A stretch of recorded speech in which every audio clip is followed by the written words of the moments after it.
I woke up one morning to find the vice president of my HOA standing in the hallway outside my bedroom, clipboard in hand, staring at the bathroom where my wife was showering.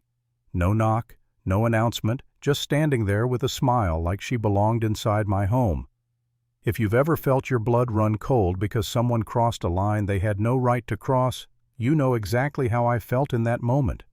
And if you think that was the worst of it, trust me, it was only the beginning. My name is Aaron Lockwood. I'm the chief of police for Langston County, and I've kicked down doors for less than what Maureen Halpern, our HOA vice president, did that morning. But I didn't draw my weapon. I didn't drag her out. I just stood there letting the weight of what I knew sink in. This wasn't just about stained glass.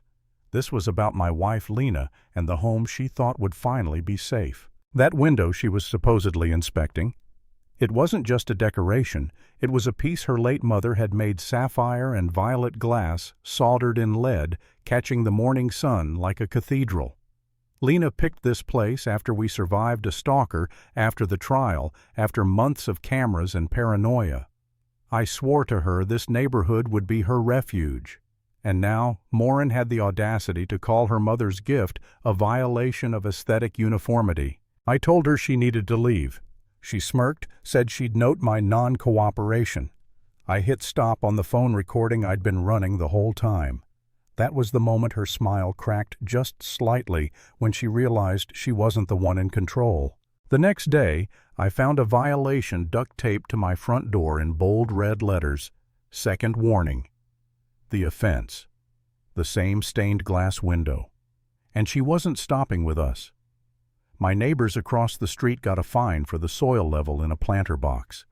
Another family for the width of porch chairs. A young couple for leaving a stroller outside for excessive time. None of it was about property value, it was about power. Lena started locking the bathroom door every time I wasn't home. She'd turn the fan on just to drown out the sound of her own breathing. That stained glass, once a piece of her mom's memory, became a battlefield. I went to the clubhouse to dig through HOA records. 5 out of 9 board seats were active, but Maureen had somehow become interim lead of enforcement. No elections, no announcements. Just a power vacuum and a woman with a clipboard. 94% of citations in the last 6 months bore her signature. I spoke to neighbors quietly stacking chairs, pushing strollers. They all whispered the same thing. Maureen had been walking into backyards, claiming she had emergency inspection rights. When pressed, she told them to file requests in writing. No one pushed further. Fear was doing the work for her. I came home that night to find Lena wrapped in a blanket on the couch. She didn't even have to say it.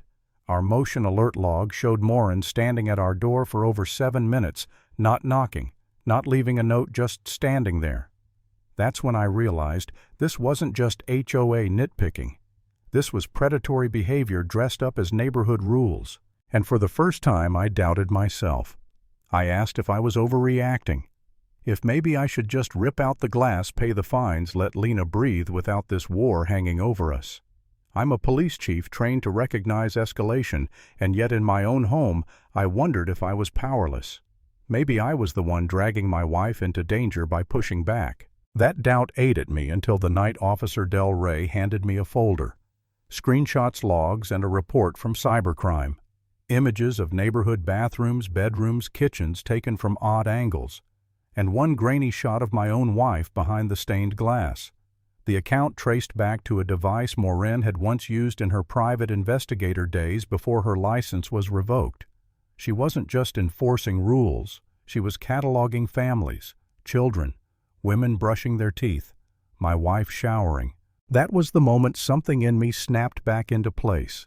I wasn't imagining it. I wasn't paranoid. This wasn't about aesthetics. It was about a predator hiding behind the mask of authority, and she had to be stopped. I went back to the board meeting, sat in the corner, listened to her drone on about ongoing non-compliance. Then I asked one question. Do the guidelines also permit unauthorized entry onto private property? She froze. The room froze. And for the first time another board member spoke. Thomas Vels, the treasurer. His voice was shaky, but he said, "Maybe we should let him finish." Later, Thomas admitted Maureen had leverage recordings, threats, embarrassing clips she used to control the board. He slid me a flash drive without a word. On it I found folder after folder of images, homes, timestamps, patterns of surveillance. Every violation notice lined up with her prowling around at night. And every target was the same vulnerable women, single mothers, widows, families with young daughters. I wanted to burn the whole system down. Instead, I did the one thing predators like her never expect. I showed the neighborhood the truth. I printed a plain English summary, knocked on doors, handed it out. You're not crazy. You're not alone. Some slammed doors in my face. Others cried. But slowly voices began to rise. 10 households emailed me by the end of the day, ready to testify. Then 20, then more. Meanwhile, I set up a trap.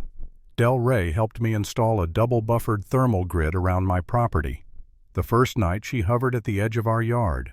The second night she stepped in, phone in hand, staring at our bathroom window just like before. Only this time every step was logged, time-stamped, recorded. We had her. By the time I delivered the footage to the city attorney, I wasn't just a homeowner fighting a fine. I was a cop bringing down a criminal hiding in plain sight. The night of the board meeting, the clubhouse was packed tighter than I'd ever seen. People standing against walls, sitting cross-legged on the floor, clutching their violation letters. Morin strolled in late blazer on clipboard, ready, still believing fear would keep everyone silent. She didn't sit. She didn't need to. Or so she thought.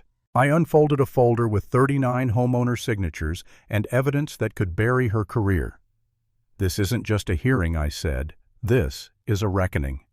I listed the numbers: 60 violations in the past year, 43 from Morin alone, 9 involving direct trespass, 3 citing bylaws that never even existed. I showed the footage, the thermal logs, the timestamps.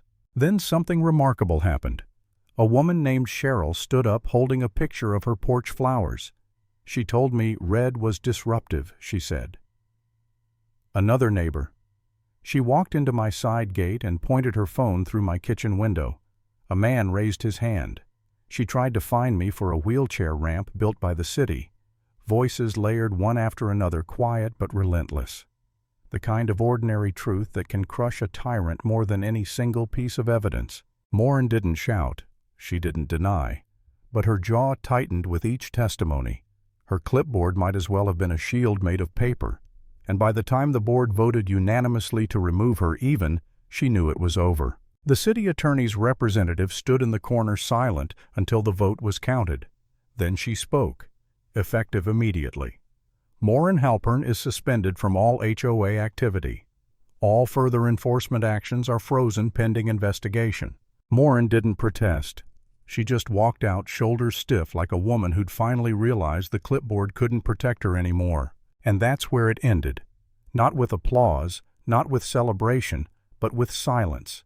The kind of silence that comes when fear evaporates, when a predator loses her grip, when a neighborhood finally remembers it has a voice. Power built on fear always collapses the moment people refuse to stay quiet.